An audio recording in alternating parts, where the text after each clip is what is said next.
rapprocher un petit peu du lancement, il faut que vous passiez à l'action au plus vite. Ne vous enfermez pas dans une bulle de réflexion. Salut, c'est Josiane, je suis entrepreneur. J'ai créé la marque de cosmétiques Made in Africa, Iwalewa. Ici, je partage mon parcours afin de bâtir une communauté où nous pourrons évoluer tous ensemble en productivité, self-esteem et business. Cela fait un moment déjà que je vous parle sur cette chaîne de comment lancer votre marque de cosmétiques de A à Z, c'est-à-dire comment créer les produits, combien ça coûte, combien de temps ça prend, etc., etc. Mais si ça se trouve, tout le monde ici n'est pas intéressé par la cosmétique. Et peut-être que toi qui me regardes, tu es intéressé par l'entrepreneuriat en général, mais tu es au stade où tu n'as même pas encore trouvé ton idée de projet. Je fais cette vidéo vraiment pour toi parce que je vais détailler comment structurer sa réflexion et comment trouver son idée de business en 5 étapes. Sans plus tarder, on rentre dans le vif du sujet. C'est parti pour la vidéo. La première étape va être de vous pencher sur vos propres compétences et sur vos propres passions. Dans quelle thématique pouvez-vous et voulez-vous vous mettre au service d'autrui? Qu'est-ce que vous aimez réellement faire, qui est déjà dans vos compétences ou alors qui ne va pas vous demander beaucoup d'efforts de formation? C'est important de rappeler ça parce que au départ, quand on commence, il faut faire au plus simple. L'entrepreneuriat, c'est déjà difficile, c'est déjà compliqué. Vous n'allez pas aller vous mettre sciemment des bâtons dans les roues. Qu'est-ce que vous faites déjà peut-être naturellement ou alors que vous pouvez faire souvent sans avoir l'impression de travailler entre guillemets? De toutes les façons, vous allez vite monter en compétence. Vous allez forcément mettre la main dans ce que vous n'avez jamais fait. Donc, ça va aller très vite. Sauf que il faut y aller étape par étape, il faut respecter le timing. Et c'est également important de rappeler que il faut que vous choisissiez quelque chose que vous aimez faire. Parce que votre business, il va vous demander beaucoup de persévérance et beaucoup d'amour de votre activité pour pouvoir évoluer. Il ne va pas forcément exploser tout de suite. Profitez de ce moment d'introspection pour trouver les valeurs que vous voulez transmettre. Un petit peu votre raison d'être. Même si ce n'est pas forcément très clair dès le départ, très précis, essayez quand même de lister vos valeurs, qui vous pensez être, ce que vous voulez vraiment transmettre. C'est important d'une, parce que, encore une fois, vous allez passer beaucoup de temps sur ce projet-là, sans forcément qu'il soit rentable dès le départ. Donc, vous avez intérêt à ce qu'il soit aligné avec votre personne, sinon vous n'allez pas être vraiment dedans. Il faut que ça vous ressemble. De deux, il faut que vous ayez une approche pure et authentique dans l'entrepreneuriat. Parce que le client qui va acheter derrière, il ressent ces choses-là. Il ressent si la personne vend juste pour vendre. Pour qu'il puisse adhérer à votre solution et vous faire confiance, il faut que vous ayez vraiment une approche authentique. De trois, c'est important parce que ça va servir à vous différencier également. Ça va vous aider à apporter dans votre projet ce petit truc en plus que les autres n'ont pas, votre patte. La seconde étape pour trouver votre idée de business, ça va être de rechercher des problèmes à résoudre. Le métier d'un entrepreneur, c'est de résoudre des problèmes. Pas de problème, pas de projet. Et votre problème, il faut qu'il soit d'une, partagé par suffisamment de personnes. Si vous n'avez que 2 clients dans l'année, vous n'allez pas faire fortune comme ça, c'est pas possible. Donc il faut qu'il soit partagé par suffisamment de personnes et de 2, il faut qu'il soit dur, c'est-à-dire douloureux.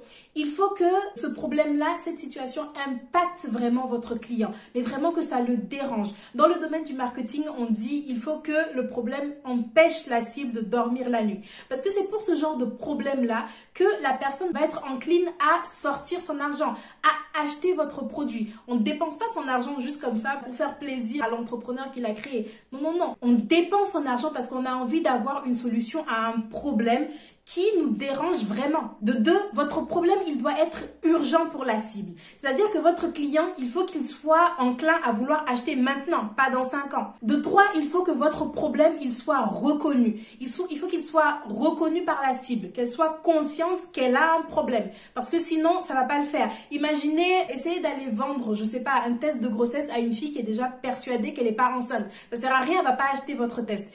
Ne faites pas attention à la métaphore, mais voilà, vous voyez où est-ce que je veux en venir. Il faut que votre client, il soit au courant qu'il a ce problème-là. Maintenant, comment trouver des problèmes durs à résoudre? Eh bien, pour ça, il y a plusieurs moyens. Le premier moyen, c'est de faire attention à votre environnement. Vous avez déjà trouvé votre thématique en point 1, vous savez à peu près dans quel domaine vous voulez évoluer. Donc, allez voir les gens dans votre entourage, également dans le cercle un petit peu plus élargi. De quoi est-ce qu'ils se plaignent beaucoup? Quels sont les problèmes qu'ils rencontrent? Vous pouvez avoir une approche beaucoup plus contrôlée de la situation et aller les questionner directement. Ce questionnement-là, il faut qu'il soit sous forme d'une discussion. Il n'a pas besoin d'être très précis, mais il faut qu'il soit très profond. Parce que souvenez-vous, il faut que la personne vous révèle qu'est-ce qui l'empêche de dormir la nuit. Et ça va pas se faire en 5 minutes. Ça va peut-être se faire en une demi-heure, 3/4 d'heure, etc. Donc, c'est pas sous forme d'un sondage sous Google Forms que la personne va vous révéler ça. Non, vous devez vraiment prendre le temps de discuter avec elle. Et pendant la discussion, soyez très à l'écoute. La personne qui est en face de vous, c'est elle qui doit avoir la majorité de la parole. C'est pas possible si vous passez 70% du temps à parler. C'est pas vous qui avez le problème. Vous, vous êtes là pour écouter. Écoutez la personne, ne jugez pas et faites preuve d'empathie. Le mot-clé dans votre questionnement, le mot-clé qui doit revenir souvent, c'est pourquoi.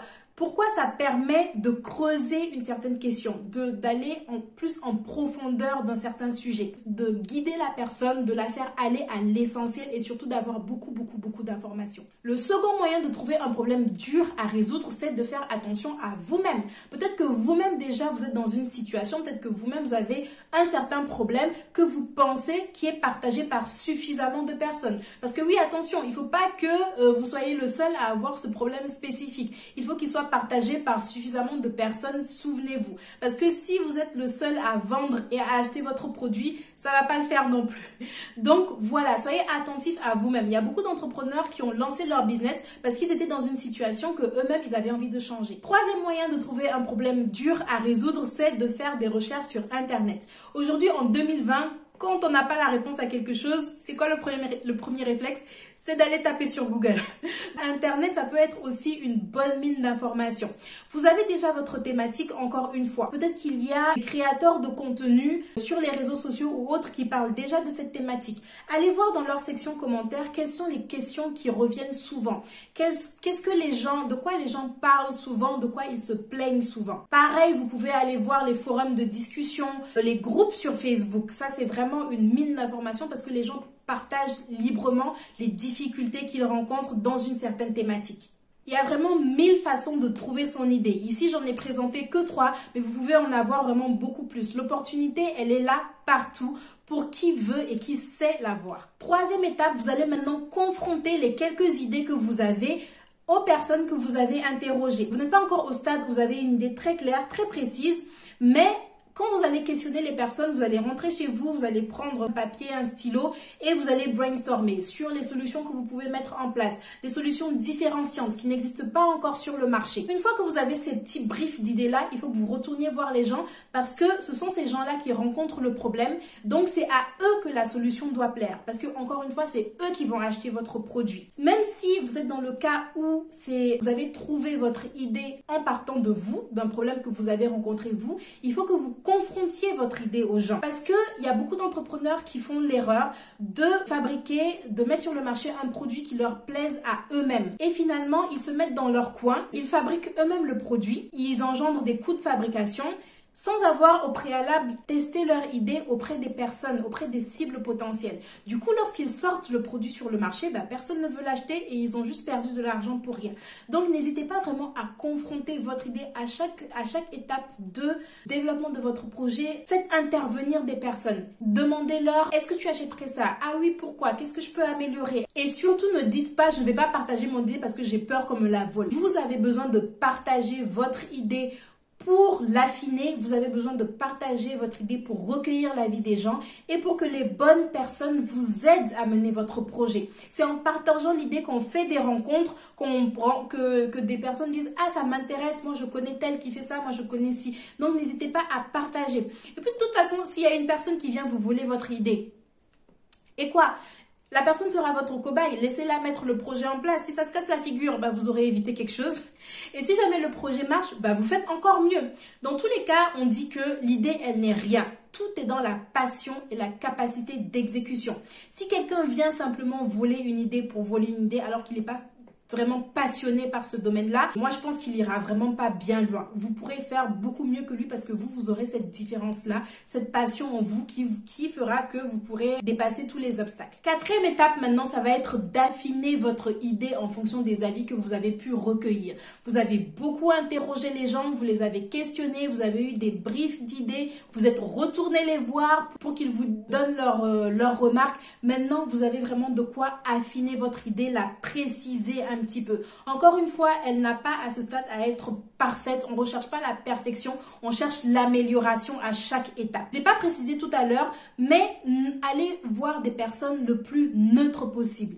Ne restez pas forcément que dans votre cercle de proches parce que la vie de vos proches peut être influencée par l'affection qu'ils ont pour vous. Imaginons que vous soyez dans une famille où les gens ont envie de vous protéger, ils préfèrent que vous soyez salarié. Automatiquement, inconsciemment, ils vont vous dire « Ah, ton idée, je suis pas sûre. Est-ce que les gens vont acheter? Non, moi j'achèterai pas. Non, mais c'est risqué. » De la même façon, si vous êtes dans une famille qui veut vraiment vous soutenir à 100% et vous encourager coûte que coûte, ils vont vous dire « Ah oui, génial, vas-y, moi j'adore. Oui, les gens vont acheter. Oui, ah oui, moi j'achèterai. » Ce dont vous avez besoin, ce que vous voulez savoir, c'est est-ce que ma solution résout réellement un problème? Et est-ce qu'il résout ce problème de la bonne façon?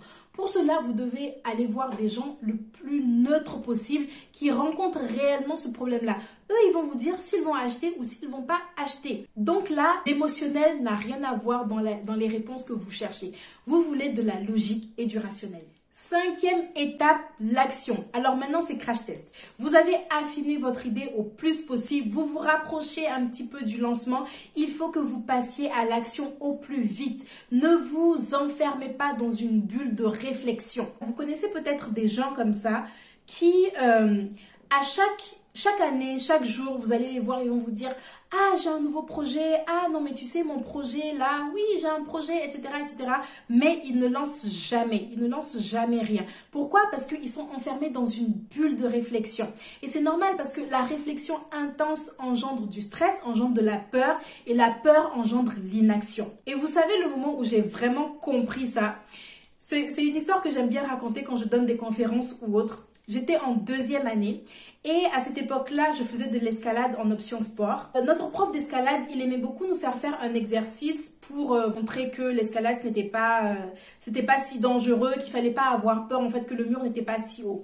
Il nous faisait grimper tout en haut du mur et il nous demandait de sauter, donc de se jeter dans le vide. Forcément, on pouvait pas tomber parce qu'on était attachés et ça, c'était là pour nous prouver que c'est pas si dramatique que ça, même si on tombe, on n'a pas à avoir peur de l'escalade, on peut se laisser aller. J'ai fait l'escalade 3 années de suite, je pense. La première année, j'ai fait l'exercice, il a juste dit saute, j'ai sauté, j'ai pas réfléchi, ça s'est bien passé, c'était même bien d'ailleurs. La seconde année, par contre, je suis allée tout en haut du mur et là, quand il m'a dit saute, au moment où j'allais tout lâcher, j'ai commencé à regarder en bas. Je me suis dit, attends, il est sûr de son coup là, c'est quand même haut. Et si je me cogne, et s'il m'arrive ça, et sinon... Et ce jour-là, je n'ai pas réussi l'exercice. Je l'ai vraiment plus fait de l'année. Pourquoi? Parce que je me suis enfermée dans une bulle de réflexion. J'ai trop réfléchi, ça m'a fait peur. Et ça a engendré de l'inaction. Bref, morale de l'histoire, sautez. Testez votre idée, mais toujours en simplicité. C'est sûr que votre idée, elle est ambitieuse. Vous recherchez un produit avec beaucoup de fonctionnalités. Mais pour le démarrage, vu que c'est juste un test, allez-y le plus simplement possible. Il ne faut pas que vous alliez dépenser beaucoup d'argent parce que vous voulez juste voir si les gens vont réellement acheter. Il faut que vous validiez ce paramètre d'achat-là, c'est très important parce que quand vous allez interroger les gens, beaucoup vont vous dire « Oh, votre solution, elle est géniale, je vais l'acheter. Quand elle sera sur le marché, dis-moi, je vais acheter. » Ces gens-là, ils disent ça pour être gentils, pour vous soutenir. 90% des gens qui vont vous dire « Je vais acheter », lorsque vous avez lancé votre produit, ils ne vont pas l'acheter. Ils voulaient juste être gentils. Or, vous ne pouvez pas vivre de gentillesse et de soutien, mais vous pouvez vivre d'argent. Donc, c'est important de valider que les gens ont vraiment acheté. Ne vous emballez pas quand quelqu'un vous dit « je vais acheter ». Emballez-vous quand la personne a réellement acheté. Quand vous êtes à ce stade où vous ne savez pas vraiment si votre solution, les gens peuvent dépenser de l'argent pour ça, n'allez pas, vous, maintenant, dépenser plein d'argent en coût de fabrication. Prenez votre solution la plus optimale et dépouillez-la de toutes les fonctionnalités complexes. Lancez le produit le plus simple possible. On parle de minimum valuable product. Une fois que les premières ventes sont réalisées, et même vous n'avez pas besoin de faire faire un lancement officiel ou quoi. Vous pouvez juste, par exemple, lancer quelque chose en mode promotionnel. Vu qu'il n'y a pas beaucoup de fonctionnalités, je le fais à moitié prix, juste pour voir si les gens dépensent l'argent. Et une fois que ça c'est validé, vous augmentez les fonctionnalités petit à petit. Et ça vaut pour tous les types de produits que vous vendez, que ce soit une formation, que ce soit un produit physique qu'il faut fabriquer. Dans tous les cas, faites au plus simple. Voici la méthodologie que je vous propose pour trouver votre idée de business. Bien sûr, elle n'est pas figée, il peut en avoir encore beaucoup d'autres. D'ailleurs, si vous avez déjà lancé votre projet, dites-moi en commentaire comment est-ce que vous avez trouvé l'idée. En tout cas, j'espère que cette vidéo vous a plu. Abonnez-vous pour en voir d'autres de ce type. Je poste de nouvelles vidéos chaque mercredi et chaque dimanche. Et moi, d'ici là, je vous dis merci et à bientôt.